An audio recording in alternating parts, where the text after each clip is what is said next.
Welcome to Rose Pruning 101. I know some folks get very nervous at the thought of pruning roses, but really there's not a whole lot that can go wrong.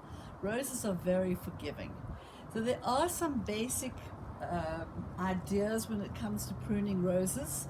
This is a rose called Scentimental. It's a Floribunda, which means that it's very similar to your normal hybrid tea, but instead of one flower, you're going to get what's called a truss. Normally 3 flowers at the top, but nevertheless you'll prune it in the same way as a Floribunda, maybe a little less harshly. That would be the difference.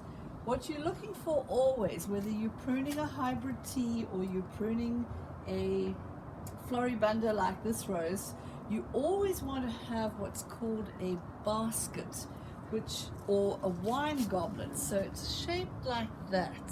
You want to have air circulating in the middle. That way you're less likely to get diseases like powdery mildew and those sort of fungal problems. So always look to take out any stems which are going towards the middle. Now here's a case in point. Come closer. This one over here is growing into your goblet or basket. So I'm going to go in and I'm going to take out that one right at where the stem comes off the main stem. There we are. Nice clean cut. You want good secateurs that are sharp. You don't want to be sawing at the rose. Now here's something else you're always looking for is anything that's dead, because it's never ever going to come back.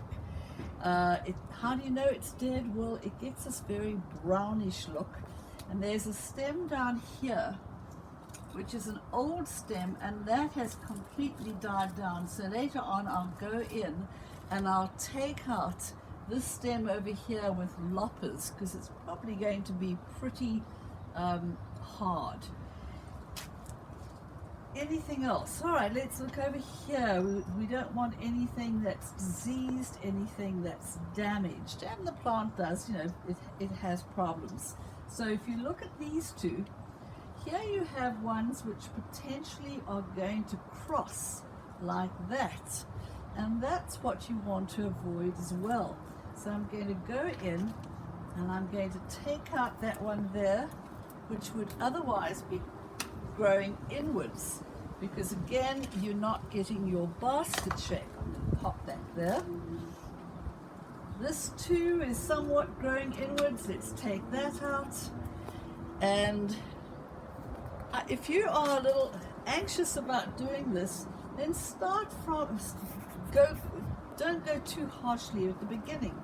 This is a very strange shaped stem, so you can make it look a lot better, somewhat artificially. I'm going to cut that one off over here, and now I have a much better shape like that. When you come to cutting to a bud, you'll see that sometimes people just it looks as if they've taken a pair of electric hedge trimmers and they cut it right across like that. That really isn't rose pruning. What you want to do when you're pruning is prune to what's called a bud. So here is a bud over here. I don't know if you can see that. Here's a little pink bud, and if it's later in the season, it tends to be easier to see. Otherwise it can be really hard. I would literally need my glasses to see. And you want to prune to an outward facing bud. So that bud is going to grow in this direction. If you prune to that one, you're pruning to one which is going to grow inwards into your basket. So this is a stem which originally was cut a whole truss, so it's not going to be I'm just cutting off a tiny piece. And I think I'm going to cut that off over there because it's growing into the basket. And again, I have a stem that's coming out. Now there's some rather unexciting ones coming off, so I'm going to clean it up, take it off. I'm going to take off that funny little one over here, which is not doing, actually I think it's dead, just about dead. These little ones, you'll see they are not even the thickness of a pencil. So generally, the rule of thumb is in rose pruning, anything thinner than a pencil you would cut off. I'm going to cut that off over there, and you'll see that whole stem now looks a lot better. This one, I have an outward facing bud over here, so I'm just going to hold the stem, and I'm cutting about an 1/8 of an inch above the bud. Now, something I want you to notice is that I've cut at a very slight angle. I'm not a mathematician, but I'm guessing about 40 degrees, an angle roughly about so. The idea is as rain comes, it will run off. You don't want the rain sitting on the cut stem. Now this is, here I'm going to take off an inward facing one again. And by the way, if you have dogs, which I do, you want to pick up those bits and pieces, because if the dogs stand in it, it's really hard on their paws. Looking for an outward facing stem, an outward facing bud to prune to. Sometimes it's hard, but there's one over here. So I'm going to hold this so I don't saw it, and cutting very gently. There it is. And you'll see it starts to look a lot better. This one, and tell you what, I'm going to cut that off there just so one can see what we're doing. This one, again, looking for an outward facing bud. Yeah, and sometimes it's just not going to be terribly accommodating, and you may have to cut to an inward facing bud. So what I'm going to do is I'm going to cut there. If an outward facing bud comes up a little bit later in the season, I will cut back to that outward facing bud, taking off that spindly one. Don't be, you can always come back and do it a bit more. Now this, I'm going to try and get in here if I can, and just cut that off, holding it so that it doesn't tear, and it's got a nice clean cut over there, and you'll see that whole stem is a lot better. This is not a terribly exciting stem, so I'm going to take it off completely at the base. You're looking for about 3 to 4 good stems. Now, this one growing into your basket, so I'm going to take it off, and I'm going to do it over there, because I am in control of the shape of the rose. And there we go. And you can see where we're going with outward facing buds, outward facing stems, pruning it to an outward facing bud. This one is a little difficult. So you could ask what will happen if you, I'm going to go there in the meantime. What happens if you don't prune to a bud? Well, very often you can have dieback. So for example, if you, there's the bud, and if you cut about there, it's potentially a problem, because you may get dieback from there going down to the bud. So you always cut just above the bud, not enough to go into the bud, but at about 1/8 to 1/4 of an inch, somewhere in between that, away from the bud. I'm going to get rid of that because it's growing inwards, and you'll see that the basket shape is coming nicely. Here's a nice outward facing one. I would have liked one a little lower down. I'm going to cut that spindly one off. As my granny would say, not much good to man or beast. And there's a little nub over here I'm going to cut back, and you can see that's already shooting really nicely, but there's quite a nice one over there. This one I'm looking if I can, there's an outward facing one, cutting again at an angle, and I think this one should come off to maintain our basket. And here's an example of a it wasn't when I whoops, oh dear, okay, so here's an example of a crossing stem. Do you see how this one over here is crossing?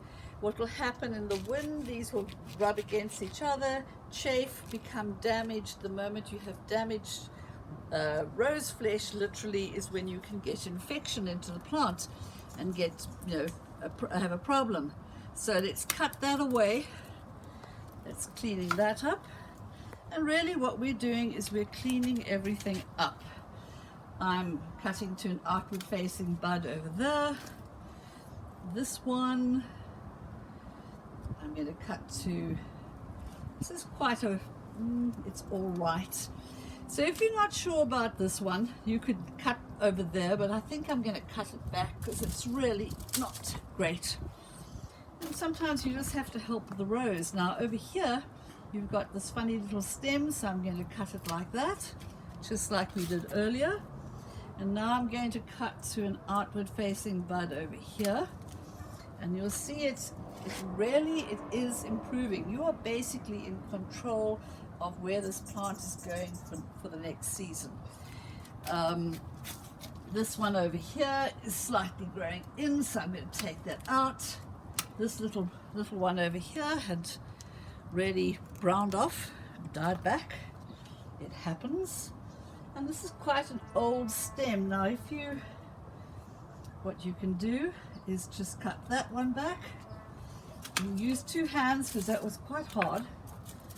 I don't like the way this is growing over here, where you've got this little stem here and then you've got this part with touching over there, so I'm going to take that off. And you'll see that's the improvement. I think we can win by taking that one off there. And this is what I mean by controlling what the plant will look like. I'm going to take that inward facing one off.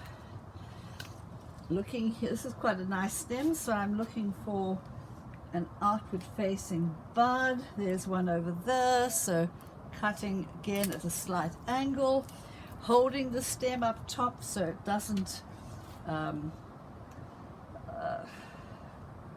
tear. This little part here has died down, so we'll get rid of that. And there's also a little bit of dieback. If you absolutely cannot find an outward facing one, then go to the next one down. It's not the end of the world. Outward facing bud. This is quite a nice stem. And we're almost there. Again, you've got a bit of a crossover. We don't want that.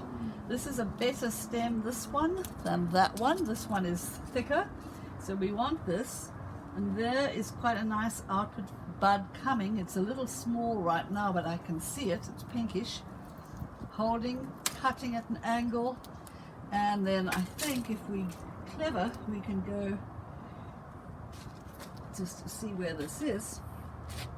There's an outward facing bud over there, so let's take that one at an angle just above the bud, and that's almost there. Now I'm going to take what's called a pair of loppers. You can see that the cutting edge is considerably bigger, about 2 inches. They're much stronger, and the beauty of them is that they let you get into areas where you otherwise couldn't without getting torn up.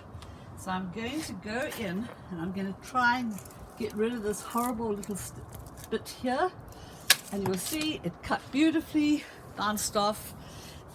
Loppers, you really want a good pair of loppers. You want a good pair of pruners or secateurs. We have quite a lot on the website.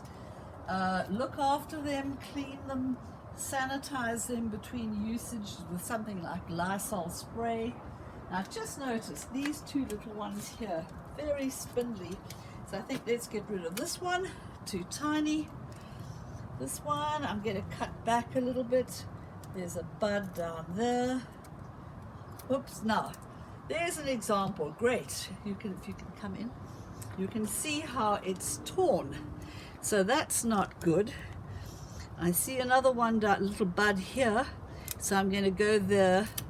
Sometimes it happens, but we certainly don't want to leave anything that looks like this. That's where disease can come in.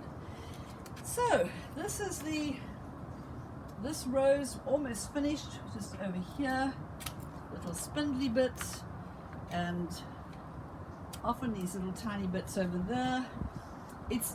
This one could be just taking that off there. And that's pretty much the rose done. There's always a bit you can add to it. That's actually dead. You could hear that click sound. It's a much better rose than it was 20 minutes ago. And you don't have to do it too harshly. You can always add to it. Come back in a week's time. If you see this one hasn't shot out and this happens, then just go down to your next one and make a clean cut.